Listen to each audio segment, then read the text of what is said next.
नमस्ते सभी को, गुड इवनिंग टू ऑल। आज के इस संभाषा के सत्र में आज थोड़ा सा लेट हो गया, जैसे कि श्रावण सोमवार है तो कुछ भगवान के दर्शन भी जरूरी बनते हैं। तो बस आज के सत्र में जैसे कि डॉक्टर दिलकश जी ने बताया था कि आज हम कुछ वेरिकोसील को लेकर डिस्कस करेंगे, तो इसीलिए आज के सत्र में हम वेरिकोसील की चर्चा करें। सिंपल लैंग्वेज में बताओ तो वेरिकोसील यानी जो पुरुषों का रिप्रोडक्टिव सिस्टम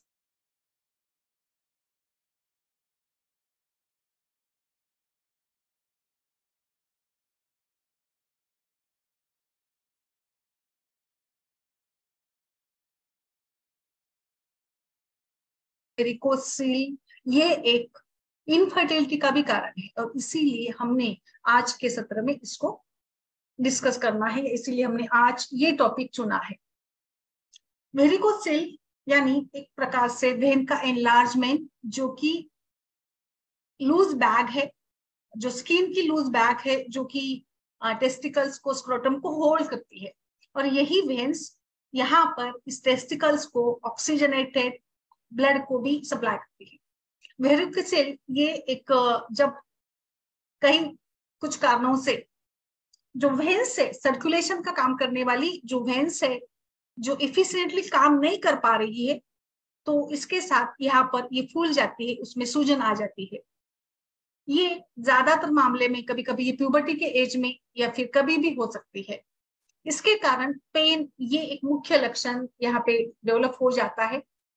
और कभी कभी अगर प्यूबर्टी के एज में भी अगर ये ऐसे हो जाता है तो क्या होता है ना कि वेरिकोसील्स के कारण टेस्टिकल्स खास ठीक से डेवलप नहीं हो पाते हैं, और इसी के साथ आगे जो हमारे लिए एक बहुत ही समस्या बन जाती है, it is like low sperm production और any other problems which may lead to infertility.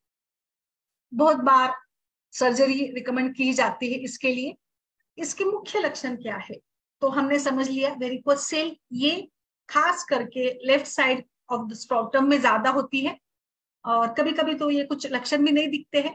और अगर इसमें लक्षण दिखते हैं तो क्या है, सबसे पहला लक्षण इसमें होता है पेन, कभी डल या कभी मतलब चुभन जैसे, और इस पेन के साथ डिस्कम्फर्ट बहुत ही ज्यादा इसमें होता है जब रुग्ण खड़ा होता है, और कभी भी दिन के साइड में इसको ये प्रॉब्लम होती है। कभी कभी उनको लाइक लाइंग डाउन यानी सोने से, लेटने से इनको अच्छा लगता है। इसके साथ वेरिकोसील के कारण एक मास लाइक बन जाता है, जिस लाइक बैग ऑफ वर्म्स, और जो कि टेस्टिकल्स में आराम से दिख जाती है।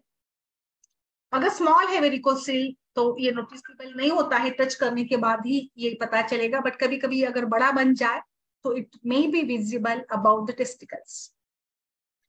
इसके साथ ही जो टेस्टिकल इफेक्ट हुआ है इसमें भी चेंज दिखता है दोनों साइड के, अगर आप देखेंगे तो इसका मुख्य कॉम्प्लिकेशन मानिए या इसका मुख्य जो परिणाम है यह है इनफर्टिलिटी। और इस प्रकार से जैसे मैंने बताया स्पर्म प्रोडक्शन कम हो जाता है, और इसी के साथ ये बनता है। जैसे इसका मुख्य कारण है ऑक्सीजन की कमी हो जाना, आर्टरीज या वेन्स जो है इसके साथ ये बन जाता है।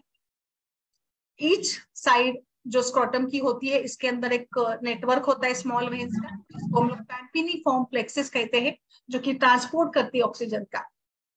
सो एक प्रकार से इस प्लेक्सिस का ही इंफ्लामेशन, एनलार्जमेंट ये नहीं वेरिकोसील है।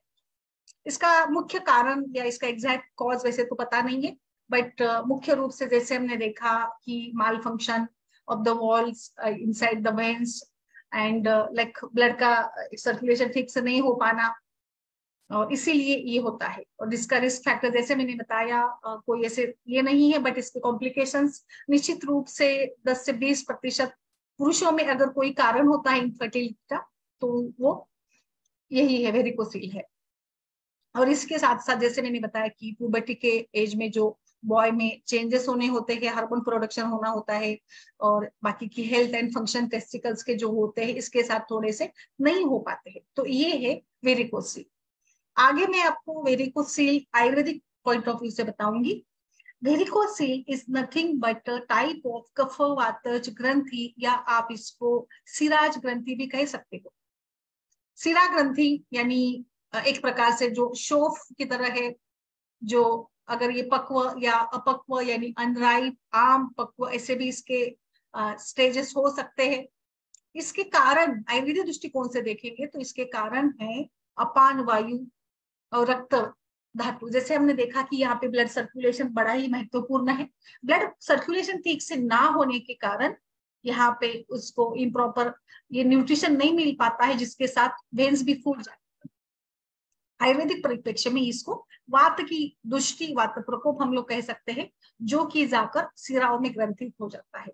हमने देखा कि वात दोष ये शरीर में सिरा के द्वारा ही, सिरा यह वात के कार्य का माध्यम है। कई बार जैसे हमने देखा कि ये पैम्पिनिक फॉर्म प्लेक्सेस जो होते हैं स्क्रोटम के अंदर, ये इसमें सूजन हो जाती है, डिफॉर्मिटी हो जाती है, और ये एक वात दोष का स्थान है। हमने देखा वायु अपान गह, अपान वायु का ये क्षेत्र है, वात दोष का स्थान है। अपान वायु ये अपानक यानी शरीर के अधो प्रदेश में बस्ती, मेढ्र, गोचरहा, यानी सिरा ग्रंथि, ये मुष्क की सिरा ग्रंथि है, आप जिसको वृषण कोश कहते हैं हम लोग, और ये बिल्कुल वायु के कारण और अपान वायु एवं वात के साथ साथ रक्त धातु की भी दृष्टि है। इसको जैसे ग्रंथि की पॉइंट ऑफ व्यू से हमने देखा, इसकी चिकित्सा के लिए भी हमें शुष्क अर्श की चिकित्सा इसके लिए करनी बताई, यानी इट इज कोरिलेटेड विद अर्श आल्सो। पाइल्स जो भी एक सिरा ग्रंथि के जैसे सिमिलर डिफॉर्मिटी मानी जाती है, हालांकि पाइल्स के बहुत सारे कारण होते हैं, but treatment point of view से आचार्य बताते हैं कि इसको आप वात कफ की तरफ से देखिएगा, and varicocele shall be treated same as like शुष्क अर्श। तो शुष्क अर्श की जो पैथोलॉजी है वही वेरिकोसिल की पैथोलॉजी है, जिसमें वात कफ और रक्त है तो पित्त भी बनेगा, और जिसके साथ ही सूजन हो जाती है। तो इस प्रकार से इसको हमने एक इसकी संप्राप्ति को हमने देखा है, और इसी पॉइंट ऑफ व्यू से हमें इसमें काम करना पड़ेगा। अभी वात के प्रकोप के कारण आगे इसमें फिर रक्त दुष्टि के भी कारण आगे, जो ग्रंथि जिस प्रकार से डेवलप होता है इसी प्रकार से ये यहाँ पर भी डेवलप हो जाती है आयुर्वेदिक पॉइंट ऑफ व्यू से। या अगर इसको जैसे हमने सिस्ट माना, एक सैक है, लाइक सैक जब बनता है तो it may be field with fluid, कभी पस है या कुछ गैसियस मटेरियल भी होता है। ये नॉन कैंसरस है वैसे तो, बट इसके साथ इन्फेक्शन या क्लॉगिंग हो जाता है, कभी कभी इसमें सिबेसियस ग्लैंड्स वगैरह भी ये हो जाते हैं। सो इस प्रकार से ये स्क्रोटम के अंदर के जो स्ट्रक्चर से इसको बाधित करता है, and it is a type of enlargement which looks like a fluid filled sac के जैसे बन जाती है, सूजन आ जाती है, जिसके साथ पेशेंट को पेन बनता है, और इसीलिए इसको हम लोग शोफ की चिकित्सा की तरह ही इसको ट्रीट करेंगे। अभी इसमें क्या क्या है, इसमें तो लाइक आहार विहार सभी कुछ जो भी आपको हेतु मिलेंगे उसको सभी प्रकार से काम करना है। इसमें स्नेहन स्वेदन का भी काफी अच्छा रोल है, क्योंकि ये वातशमन करता है। मधुर, आम्ल, लवण रस युक्त उष्ण सिग्ध आहार, वेगों का धारण या उदीरण नहीं करना है, बहुत ही इंपॉर्टेंट बात है ये। अति व्यायाम को अवॉइड करे, शीत और व्यवाय, जागरण, ऐसी जो वात प्रकोपक हेतु है इनसे भी परहेज कराए रुग्ण को। और इसमें हमें जैसे कि वात अनुलोमन की तरफ भी देखना है, बिकॉज वायु इज मॉर्बिड, और इस मॉर्बिड वायु को एक्सपेल करना है, निकालना है। वातानुलोमन के साथ साथ विरेचन करना है। इसमें हमारा प्लान यही रहेगा, ये ग्रंथि है, वात कफ की रुष्टि है, तो स्टार्ट विथ मांस पाचन, रक्त रस रक्त मांस पाचन दीजिएगा पेशेंट में, एक एक करके दीजिएगा, 5 दिन रस पाचन, फिर 5 दिन रक्त पाचन, फिर मांस पाचन, इस प्रकार से। इसके साथ आप आरोग्यवर्धिनी चंद्र प्रभावटी को चलाइए, जो कि स्त्रोत शोधन में काफी अच्छे मदद करते हैं। चंद्र प्रभावटी का काफी अच्छा रोल रहता है मूत्र संबंधित व्याधियों में भी। अभी यही जैसे कि यहाँ पे सूजन है तो हर जगह के साइड आजू बाजू में भी पेन होगा, और जो वहां के सारे रूटीन कामकाज है इस पर भी इसका इफेक्ट दिखेगा। तो इसीलिए आपको यहाँ पे विरेचन कराना है। विरेचन के लिए हम लोग स्नेहपान करेंगे तो तिक्त घृत जरूर डालिएगा, बिकॉज तिक्त रस ये, हाँ ठीक है, यहाँ पे तिक्त रस वातदोष के लिए नहीं हम, बट इस पॉइंट ऑफ व्यू से जो सूजन है, शोफ है, कफदोष है, इसीलिए यहाँ पे पंचतिक्त, महातिक्त, पंचगव्य जैसे या त्रिफला जैसे घृत का स्नेहपान, और फिर 5 दिन का स्नेहपान या 3 दिन का स्नेहपान पेशेंट के बल, कोष्ठ, अग्नि के हिसाब से, और फिर इसमें विरेचन, विरेचन के बाद पथ्यापथ्य।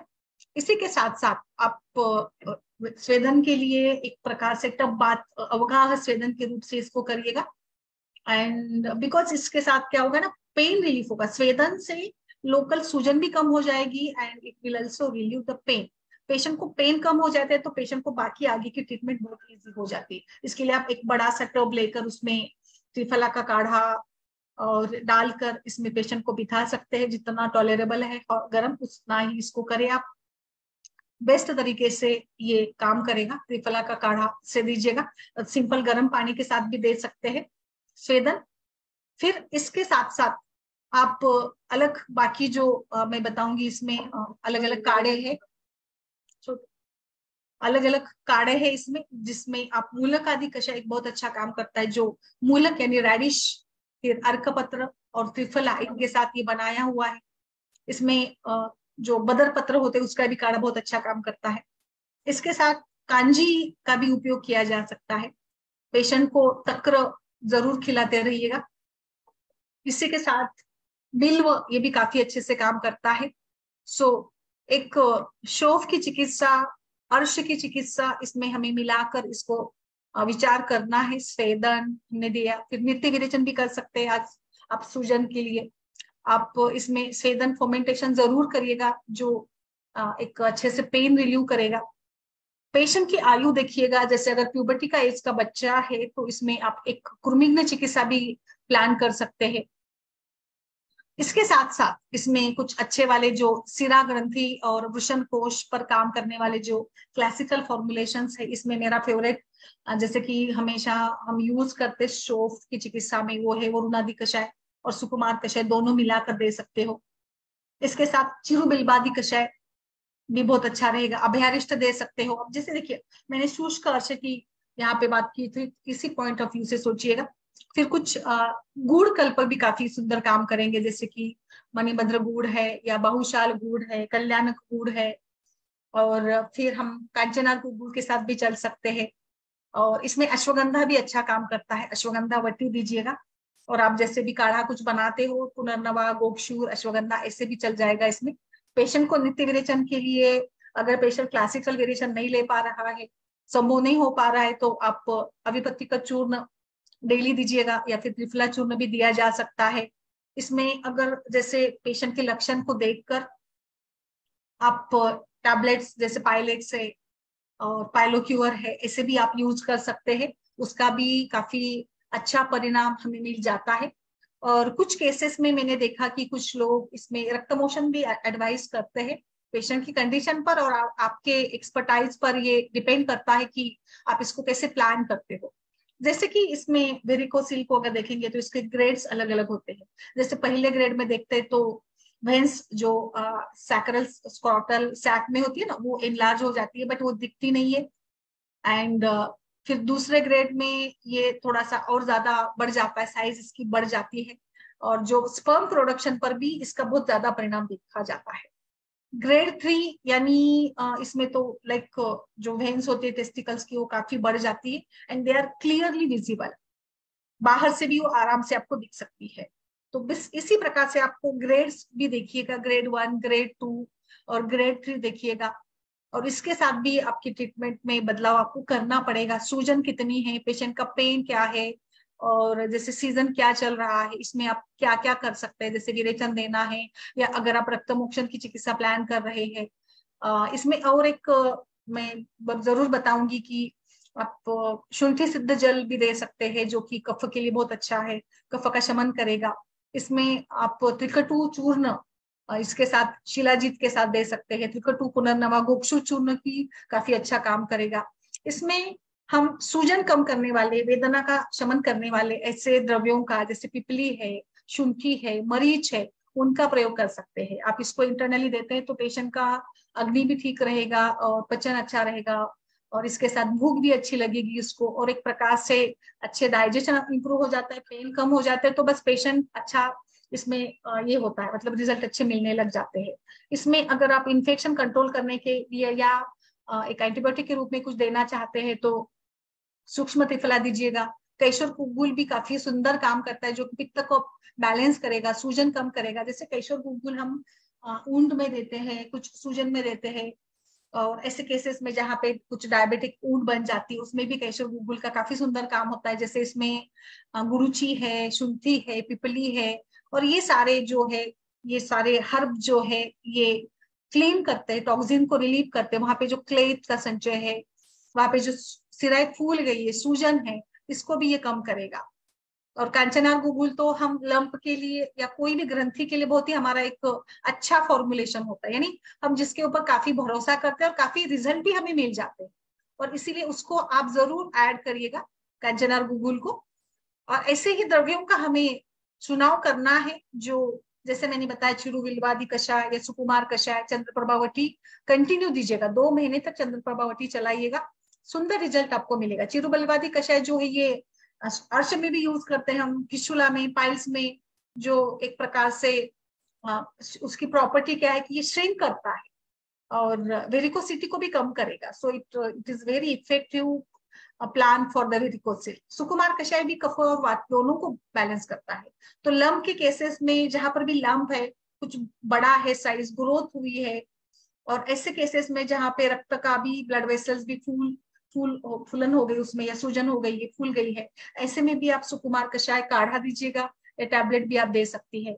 और चंद्रप्रभावती तो रिकमेंडेड है सारे यूरिनरी डिसऑर्डर्स में या रिप्रोडक्टिव सिस्टम के डिसऑर्डर्स में, जो कि पेन भी कम करती है, and it will also help for the sperm production, mortality. तो एक बार आपका सूजन, पेन कम हो गया तो बाकी आगे आप पेशेंट में इनफर्टिलिटी ट्रीटमेंट प्लान कर सकते हो। जहां पर भी आपको लग रहा है कुछ हार्मोन्स है, टेस्टोस्टेरोन पर भी काम करना है या नरिशमेंट करनी है, तो इसके लिए फिर आगे जैसे हम लोग रसायन चिकित्सा की तरफ चल सकते हैं, बिकॉज जैसे इसका अल्टीमेट परिणाम इनफर्टिलिटी होता है। तो हम आगे इस कम करके, सूजन को, ग्रंथि को कम करते हुए हम लोग प्लान करेंगे बेटर प्रोडक्शन ऑफ स्पर्म, और इसके लिए फिर बाकी सारा प्लान हमारा आगे हम लोग इसमें प्लान कर सकते हैं। तो पहला हमारा इसमें प्रयास यही रहेगा कि हम सूजन कम करें, पेशेंट का पेन कम करें, और जो टेस्टिकल्स फूल गए हैं उसको हम लोग प्रॉपर साइज पे, शेप पे लाए, and then we may plan for infertility. और इसमें फिर आगे जैसे स्पर्म प्रोडक्शन के लिए हमारे पास कई सारे सुंदर सुंदर विकल्प है। तो इस प्रकार से हमें यहाँ पर काम करना है। इन आयुर्वेदिक पॉइंट ऑफ व्यू से आप इसको बहुत अच्छे से प्लान कर सकते हो। सो ये मेरी तरफ से मैंने बताया है, कुछ आगे भी मैं बताऊंगी, अभी तो हम लोग आपका भी सुनेंगे। तो मैम बताइए, दिलकश जी बताइए।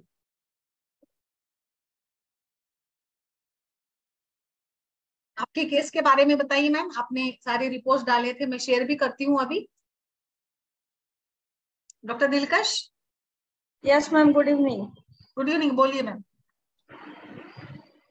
मैम वही वेरिकोसिल का पेशेंट, अभी तो आपने बता ही दिया सब।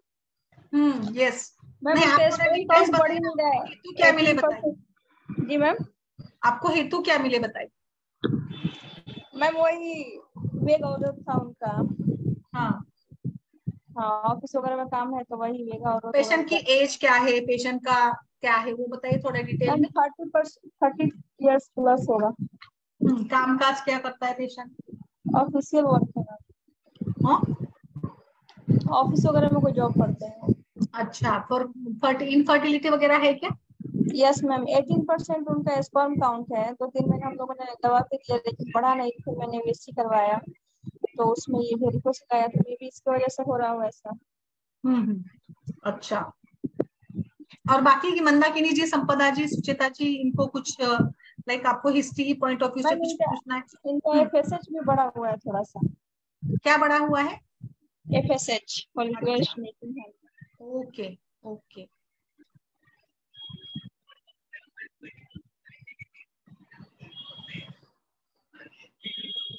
टेस्टोस्टेरोन वगैरह का किया। यस मैम, नॉर्मल है। अच्छा, शादीशुदा है ना पेशेंट। Yes yes. ओके। और बोलिए मैम, डॉक्टर सुचेता। नमस्ते मैम। मैम नमस्ते। मैं ये पूछना चाह रही थी कि इनका स्क्रोटल का जो यूएसजी होता है, हाँ, उसकी क्या रिपोर्ट है। एक मिनट, मैं शेयर करती हूँ। उन्होंने जो जो भी ये किया है ना, मैं शेयर कर देती हूँ।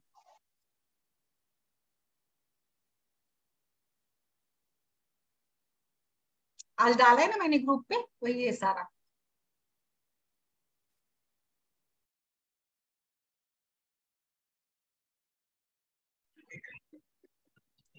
दिख रहा है मैम, देखिए ये एक उनका, उन्होंने ये टोटल टेस्टोस्टेरोन की रिपोर्ट है।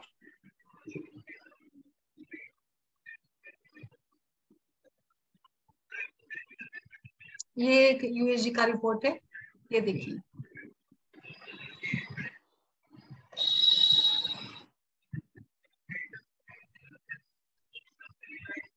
अभी स्टार्ट क्या किया मैम आपने फिर? मैम दीपन पाचन, अच्छा, क्या दिया है? रस पाचक, आर्गवर्धनी बटी और पत्ती चूर्ण। हाँ ये देखिए मैम, इसका रिपोर्ट यूएसजी का।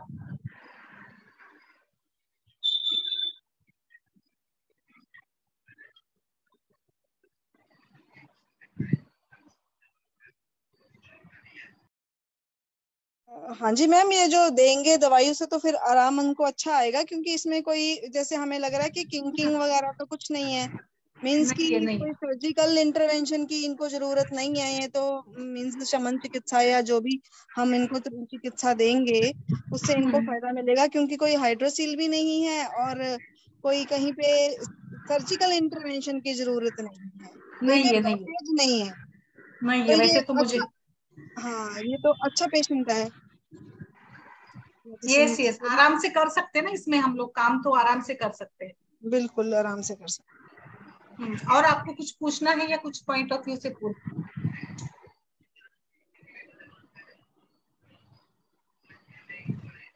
मैम कितने दिन से है पेशेंट को ये कंप्लेंट्स? मैम स्पर्म काउंट तो उसको 2-3 साल से वही 18 के 18 ही है। अभी हम लोगों ने ये करवाया है 1-2 महीने पहले तो बताया। हाँ अच्छा, तो विरेचन देते तो मैम अच्छा रहेगा मेरे विचार से ना। मैम पेशेंट विरेचन के लिए एग्री नहीं है। नित्य विरेचन रखिए, फिर अभी पत्ती का चूर्ण रखिए ना इनको। मैम रेगुलर कितने दिन? कम से कम 7 दिन तो दीजिए। यस मैम 7 दिन तो मैंने दिया हुआ रस पाचक और आर्गवर्धनी और आप एक वो कषाय मैंने ये किया था ना, चिरुबिलवादी कषाय, और वो जी मैम। सुकुमार या फिर दशमूलारिष्ट भी चलेगा, कांचनार मैम गुड़ भी ऐड। इसके बाद दीपन पाचन हो जाए उसके बाद। यस, उसके बाद अभी तो आरोग्यवर्धिनी दे दिया है ना, आरोग्यवर्धिनी चंद्रप्रभा चलने दीजिएगा दीपन पाचन के साथ। अच्छा तो पेशेंट को पेन कम हो जाएगा मैम। मैम ऐसा उसको ज्यादा कोई कंप्लेन है नहीं पेन वगैरह अच्छा, का। हाँ सिर्फ यस आगे इनफर्टिलिटी की पॉइंट ऑफ व्यू से ही देखना है। हाँ हाँ मैम। ठीक है, फिर हम तो फिर अच्छी बात है ना, 1 महीने में तो उसका ये कम हो जाएगा, तो फिर आगे हम कुछ शुक्र धातु स्पर्म प्रोडक्शन के लिए विचार कर सकते हैं ना, जैसे रसायन चिकित्सा देंगे और बाकी का ये करेंगे, जैसे 1-आध महीने में ये कम हो जाए, जी मैम। है ना। और बताइए किसी को कुछ ऐड करना हो तो इसमें फिर, मंदाकिनी जी, डॉक्टर सुचेता जी।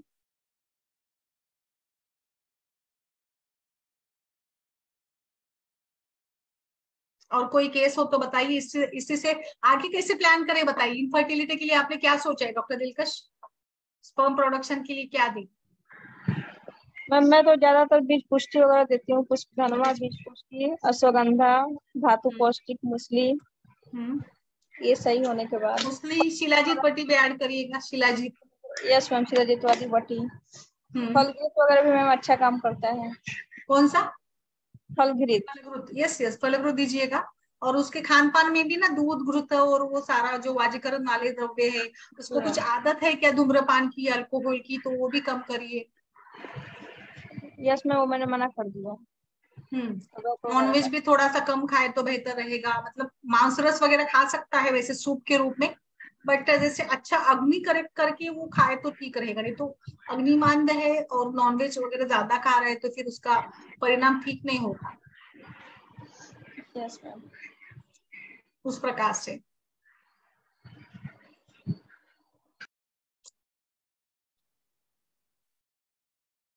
और आपने फीमेल का देखा, उनके मतलब वाइफ का देखा क्या? यस मैम वाइफ का एमसी रेगुलर नहीं था, तो अभी तो मेडिसिन वगैरह दिया था, रेगुलर हुआ है। हम्म ओवेरियन सिस्ट वगैरह था उनका। हम्म। अभी वो ठीक है। वो अगर बहुत ज्यादा लवण कटु कषाय रस भी खाते हैं तो वो भी कम करवाइएगा, यानी सारे विरुद्ध आहार और मतलब बासी खाना हो गया, कुछ भी जो भी सारे हेतु होते हैं ना इसमें, शुष्क शाक, शुष्क मांस, विरुद्ध आहार और अम्ल लवण, मतलब पित्त वात के पॉइंट ऑफ व्यू से उद्वेग धारण, दुख करना बहुत ज्यादा, ऐसे। इसमें आप ना हरिद्रा खंड भी दे सकते हैं ना, as a medicinal point of view से ना, ये भी अच्छी काम करेगी इसमें हरिद्रा खंड।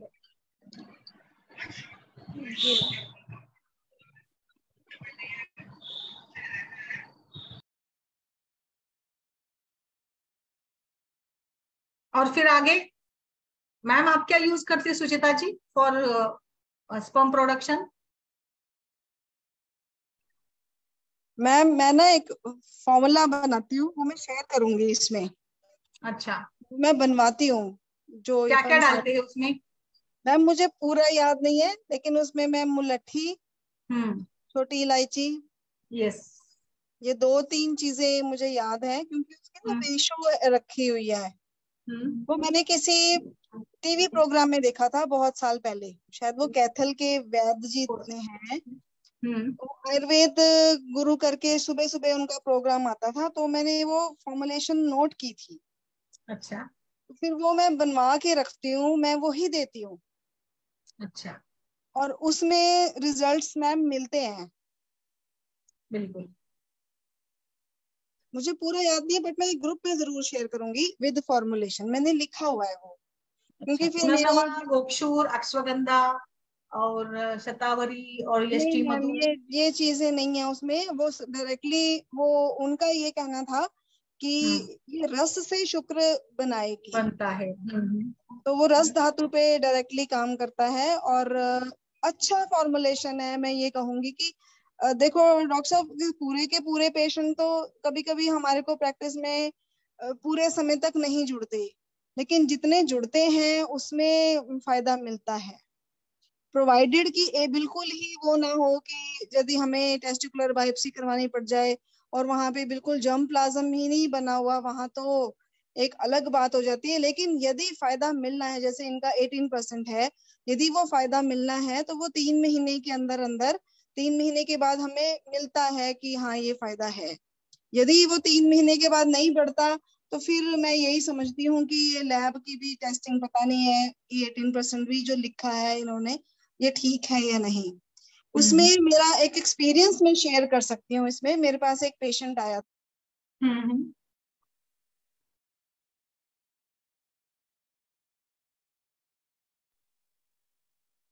हेलो। हाँ, यस, बोलिए मैम। हाँ जी मैम, 2017 की होगी। तो वो बहुत सारी अपनी रिपोर्ट्स मेरे पास लेकर आया था एक अलग से थैले में, और उनका मेन प्रॉब्लम यही था कि स्पर्म काउंट उनका कम था, बहुत कम था। तो उस वक्त मैंने शायद उनको वो मेडिसिन 300 या 350 की दी होगी। और उसके बाद मेरी मदर के साथ थोड़ी प्रॉब्लम आ गई, हॉस्पिटलाइजेशन वगैरह उन्हें कराना पड़ा, पेशेंट मुझे दोबारा नहीं मिला। और लेकिन उसका यही मैसेज आया कि पेशेंट जो थी वो कंसीव कर गई, उनकी वाइफ कंसीव कर गई। और उसने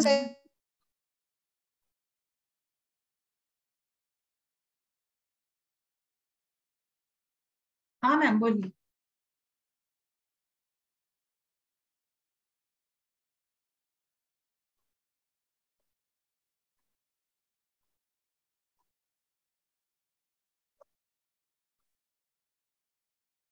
वो मैम क्या? हाँ, बोलिए लेकिन वो पेशेंट को बोलिए। गाँव गया। अब हम्म उसकी गर्भिणी परिचर्या वहां पे सही नहीं हुई या डिलीवरी सही नहीं हुई, तो डिलीवरी के बाद बेबी की डेथ हो गई। लेकिन 6 महीने के बाद, क्योंकि वो मेडिसिन थी उसने, उन्होंने दोनों ने शायद फिर कंटिन्यू की होगी, 6 महीने के बाद वो दोबारा से अपने आप से प्रेग्नेंट हो गई, और फिर उसका एक हेल्दी बेबी सेकंड टाइम हुआ। अच्छा। तो ये एक रिजल्ट जो मेरे को दिमाग में अभी भी याद है, और मैंने दिया है मैम, मुझे मुझे फायदा मिला है। मैं उसको शेयर जरूर करूंगी, क्योंकि मेरे पास भी तो टीवी से ही आया था, और मुझे अच्छा। एक सिंपल लगा, कॉस्ट इफेक्टिव लगा। क्योंकि जैसे मैंने आपको पहले भी बताया, मेरे पास जो पेशेंट आते हैं वो नहीं होते, बहुत सारा पे करने वाले नहीं होते। यदि हम उनको कहें कि हमें महीने की, हमें वो 2-3 हज़ार रुपये महीने का दे देंगे, तो ऐसा पेशेंट नहीं है। वो सोचता है कि मेरा 500 से 800 के महीने में काम हो जाए। तो वो कॉस्ट इफेक्टिव भी है, महंगी नहीं है, और मुझे रिजल्ट्स मिले हैं। बिल्कुल, बिल्कुल। तो अभी थोड़ा सा मेरे पास पेशेंट आएगा, मैं आज नहीं तो कल तो मैम 100% मैं आपको नहीं कोई बात नहीं, करिएगा, बट इसमें ना कॉपी कच्छू वगैरह का भी काफी अच्छा रोल रहता है मैम, कॉपी कच्छू। हाँ जी मैम, वो बिल्कुल आप ठीक कह रहे हैं, लेकिन वो क्या होता है ना कि एक शायद फॉर्मुलेशन पे आप फिक्स हो जाते हो, या आपको एक फेथ हो जाता है, या आपको जरूरत नहीं पड़ती। मीन्स जरूरत पड़ेगी तो हम कपी कच्चू भी यूज करेंगे, या उसके अलावा कोई और बहुत सारी है, वृक्षवटी है, ऐसे विदारी आदि गण की है, यस यस, विदारी है, शीला प्रवांगवटी है, शुक्रवल्लभ रस है, बहुत है, बहुत कुछ है, बहुत कुछ है। बहुत है। लेकिन बिल्कुल। वो एक बड़ा सिंपल सा फॉर्मूला और एक इफेक्टिव, मैं खुद हैरान थी बनाने से। मैंने तो सिर्फ इसलिए बनाया था कि चलो एक रिसर्च हो जाएगी, बिल्कुल। बस वो थी एक दो चीजें मैंने उनसे सीखी। जैसे मैं उसमें शिलाजीत कह रही, दालचीनी का उन्होंने कोलेस्ट्रॉल पे बताया था, तो वो मैं पुड़िया साथ में जो भी दूं वो साथ में कर देती हूँ, ऐसे था मैम। ओके ओके, ठीक है, अच्छी बात है। चलो, इसमें मतलब थोड़ा इंसाइट मिल जाता है ना हमें कि कैसे काम करना है। और जैसे ये केस मतलब इतना ये तो नहीं है, तो आई थिंक ये तो ट्रीटेबल भी है बहुत अच्छे से, वी कैन। हाँ जी, हाँ जी। यस, और किसी का कुछ विचार हो तो बताइए।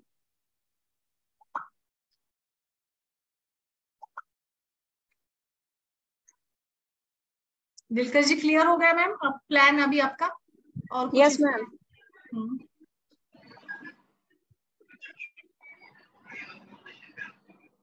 आगे कुछ हो तो बताइए फिर, जैसे इसमें कैसे विचार करना है, ये अगर हो ना तो बताइए।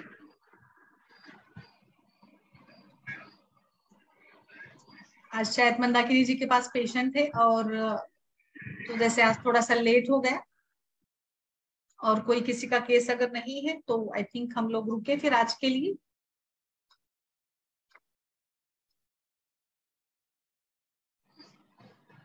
और टॉपिक कुछ अच्छे अच्छे बोलिए मंदाकिनी जी, बोलिए मैम। पेशेंट का मैम वातागृत तो मिला ही नहीं, तो फिर मैंने आई थी मेरे पास पेशेंट, तो मैंने परवेजनल किया था मैम, तो कुछ भी इसको स्पॉटिंग वगैरह मतलब हाँ जैसे बोलते हैं ना कि पीरियड चला गया, कभी कुछ अच्छा। वो ऐसा था, वो इतना हड़बड़ा गई थी जबकि 3 दिन की दवा दी थी। फिर वातागृत मिला नहीं उसको मैम, और ना ही प्रदान तक चूर्ण मिला उसको।